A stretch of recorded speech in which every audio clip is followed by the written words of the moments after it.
So many of us have goals that we're working towards achieving both in our personal life, whether it be within our relationships, health, or in our business and starting an online business, growing our online business, etc. We have things that we're working to achieve within our life to become better versions of ourselves.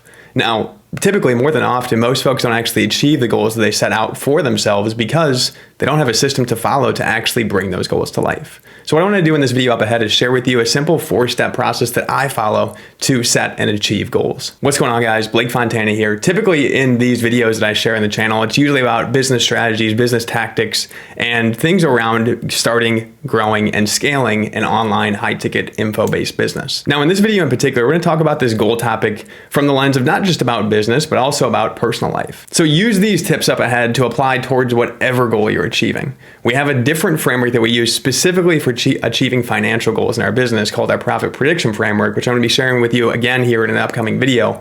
But in this video up ahead, this is going to be more focused on 4 key pillars to setting and achieving any goal that you're working towards in your business and in your life. So within step number 1 of this process, in order to achieve a goal, we first have to set and clearly define what that goal is that we're working towards. Define the target itself, because that's all the goal really is simply a target that we're working towards achieving in the future. Once we set it, we can't control it, but we can work towards bringing that to life. Now, when it comes to this first step of defining the target and defining the goal, more than often, I'm sure many of you have heard the framework of SMART goals: specific, measurable, attainable, realistic, and time-bound. Now, as helpful as that framework can be, to me, the one element that I really don't like about the SMART goals framework is the realistic piece, because oftentimes when we're setting goals, we focus more on our limiting beliefs and our limiting thoughts, and we set the target a little bit lower than what we think we can do to put ourselves in an easier position to make it happen. And in turn, it motivates us less to actually push beyond our limits itself within our actions. But if we can set the goal that's a little bit above and outside of our comfort zone, something that maybe we feel like we can't actually hit, and if we do hit it, it's going to take some massive strides to make it happen, this is what can help motivate us to take different action to bringing that goal to life. So whatever goal it is that you're setting, both business, personal, make sure it's specific, make sure it's something that you can measure, not just to go to the gym and lose some weight, but go to the gym and lose X amount of pounds in X amount of time. That's a specific goal that has a stamp in time that we're measuring it towards. And we can look at the end of that time frame that we set for ourselves and say, did we hit this or did we not? Because it's specific. But if we just said lose weight, and we said lose weight in 30 days, then at that point, 30 days later, we can look and see, oh, I lost 2 pounds, I achieved the goal. But we never really set a specific mark that we wanted to lose in terms of that amount of weight itself. So again, in business, in personal goals, make sure that this goal is specific, measurable, not super realistic while pushing yourself. And from here, know that you set the target and now it's time to work backwards on the remaining steps. So once we've set the target, now in step number 2, we have to clearly define where we're currently at and also define what potential problems we see within ourselves going forward in our pursuit to achieve that goal itself. And this is one of the steps that usually is missed by most people. They set the target, they set the goal, they think about a plan of action, they start to work on a few steps, and then they go from there. But if we are neglecting the fact that we're not actually looking into where we're currently at and what may get in the way of us of achieving those goals, we're putting ourselves in a position to fail and repeat the same cycles that we had before. So coming back to that example we had in step number 1 about fitness, let's say you're working to lose 10 pounds in the next 30 days.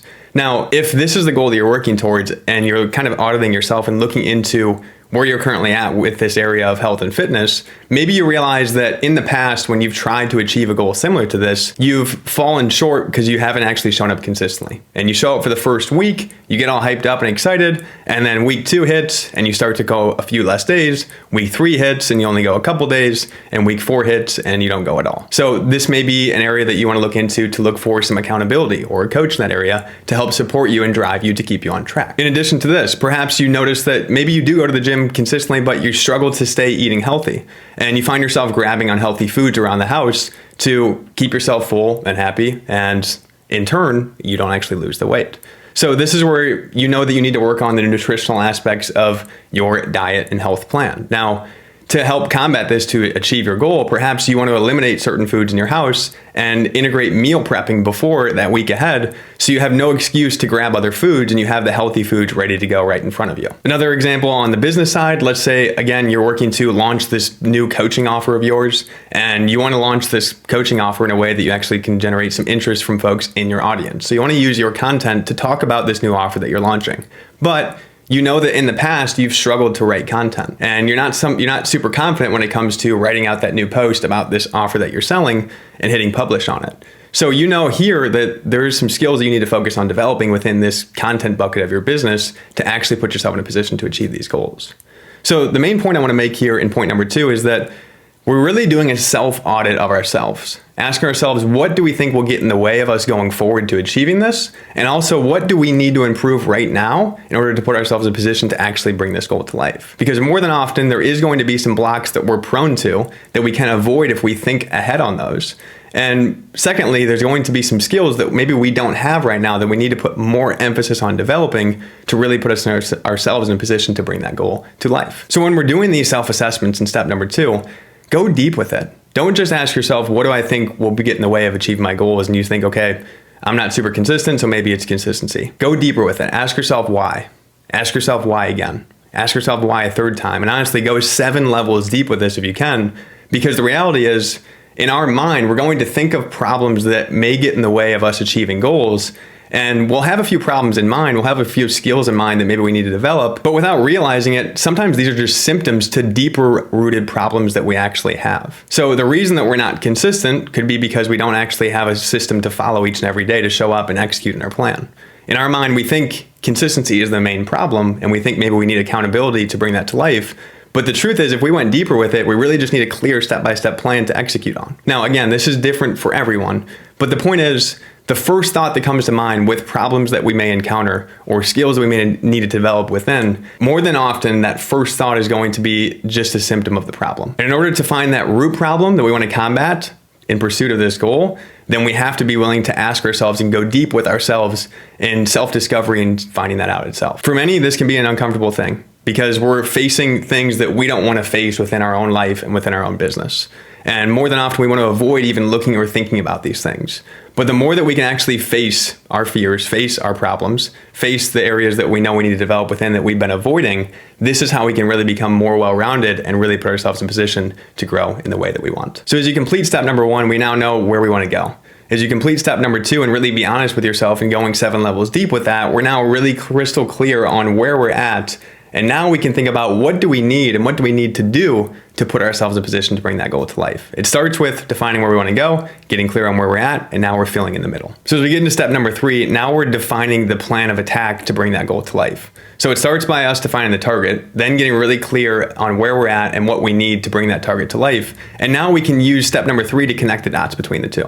So again, if we realize in step number 2 on this fitness example that we struggle with nutrition and we struggle with staying consistent with healthy eating, now we know in the example that I shared in number 2 is that we can integrate part of our plan is meal prepping. Every single Sunday, we're going to add this on our calendar to meal prep for the week ahead so we make sure that it happens.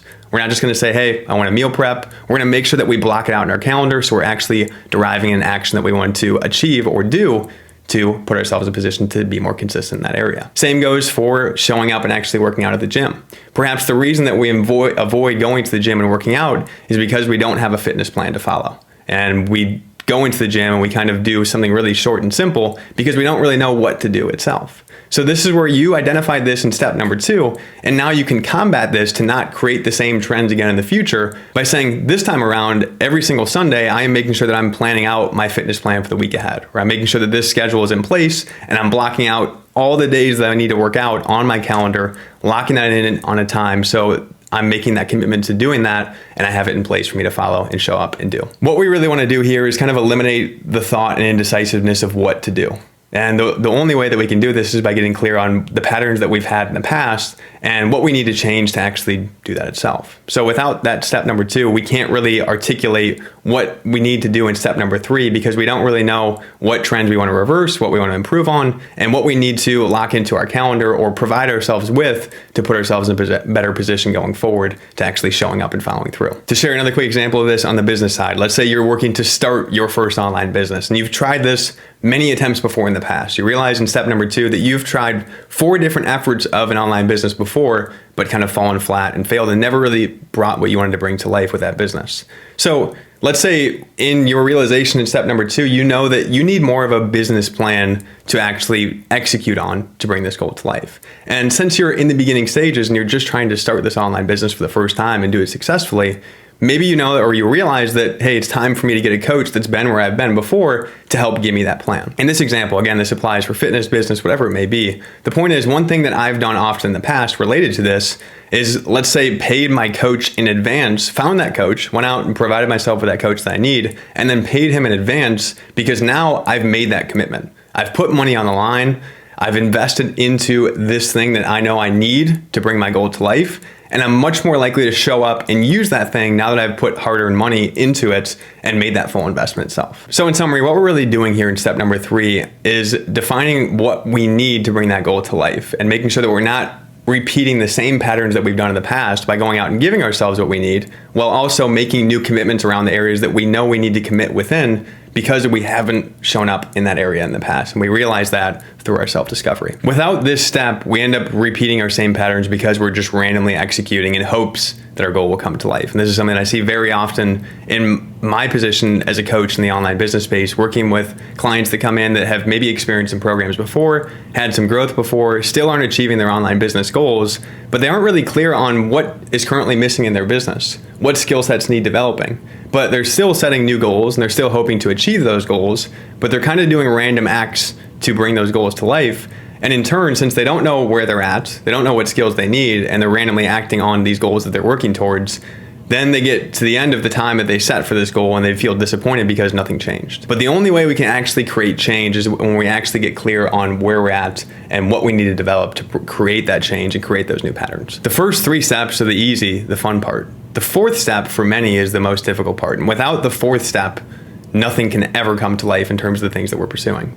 And this is making sure that we're actually executing. And to make execution easier, what I encourage you to do is to gamify and measure your actions along the way. So execution is the only way that we can ever bring anything to life. We can set a plan, we can set a motivating goal, we can get really clear on where we're at, but if we're not actually showing up and doing the things that we know we need to do to bring that goal to life, nothing will ever change. In my experience with this, both in pursuit of online business goals and personal goals and health, fitness, and other areas, I know that when it comes to this 4th step, the execution step, it's very easy for us to get into our own way. And in turn, we think about previous patterns that we've once done, how we didn't achieve the goal before, and then we start telling ourselves the same thing will happen. Or we start to let false beliefs set in, telling ourselves that, man, we can't do this, we won't do this, we don't have the skill set to do this, etc. All of this really makes it more difficult for us to show up and do the actions that we need to do, in turn causing more resistance. What we want to do is eliminate that resistance. Now, we can do this in one of 2 ways. We can either eliminate the resistance by just telling ourselves we're going to push through all of this and nothing will get in our way to doing it. But I know that in my experience of doing that, at least for me personally, it ends up not being a good experience when we're doing that, because there's going to be days where we don't want to do things and we try to show up and we try to put on that hustle hat and hustle mode, and we end up showing up in the mindset of just having to get this done, and we don't possess the energy that we need to do it in the way that we should be doing it. Meaning, if we're going into, let's say, messenger conversations or the gym, again, using 2 examples here in personal and business, and let's say we hate both of them, by us showing up and just saying, oh, I'm going to push myself to do this and just show up and do it, we're going to go into it with kind of a hasty, bad taste in our mouth going into that action. And in turn, we're not going to be really open-minded when we're doing it. We may just go through the motions. We may just say, I just ticked off the box and got it done.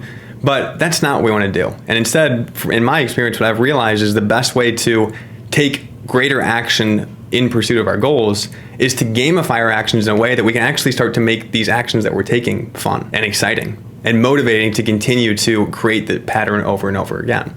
So if we can take these actions that we've set for ourselves and gamify them in a way that we're actually measuring the actions that we're taking each and every day, now it becomes more fun for us to show up.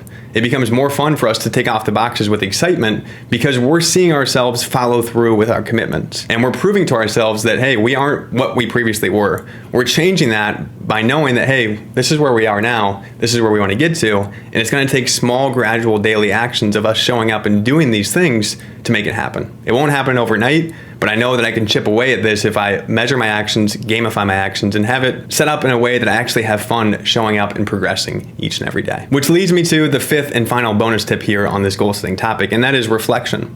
And this is why in the 4th step, when I talk about gamifying and measuring our actions, this means we're actually taking poll of how much we're doing of these actions each day. So again, going back to the example, if messenger conversations is something that we want to do more of to bring our financial business goal to life, we can measure how many conversations we're having in a day. If going to the gym and lifting weights is what we want to do to increase muscle mass and make ourselves have a healthier body, then we can measure the amount of weight that we're moving from week 1 to week 2 to week 3 and actually see, hey, is there progression in this? Am I doing more? Am I lifting more weight? Am I showing up and actually developing within this process as a whole? If we don't measure and we don't actually gamify those actions, it becomes very easy for us to show up, again, tick off the boxes, and then we look back and try to reflect. We don't really know what we actually did, the output that we actually put out. And in turn, it's very hard for us to make decisions on what we can improve to put ourselves in a better position that next week and the following weeks to continue to push towards this goal. But if we measure, we can always look back at the end of each week and say, okay, this is what I set out for myself this week. These are the commitments that I made. These are the ones that I actually followed through with, and here's the output that I put in place in all of them. And we can say here, maybe I didn't show up in a way that I needed to with my nutrition this week or in this area this week. And this is what I need to focus on tweaking here in the next week so I can become more well-rounded. Ultimately, it's giving us more awareness on the actions that we're taking, because it's very easy for us to lose sight of these things along the way and in turn make no changes, continue to do the same patterns, and continue to see the same outcomes.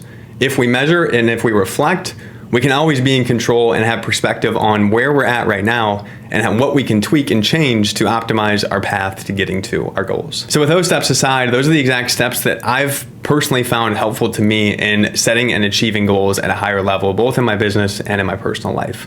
If you got value from this breakdown here today in this video, be sure to smash the thumbs up button before you go and hit the subscribe button if you have not yet already subscribed to the channel. And before you head out, drop a comment below and let me know what's one goal, either in personal or in business, that you're working towards achieving going into 2022.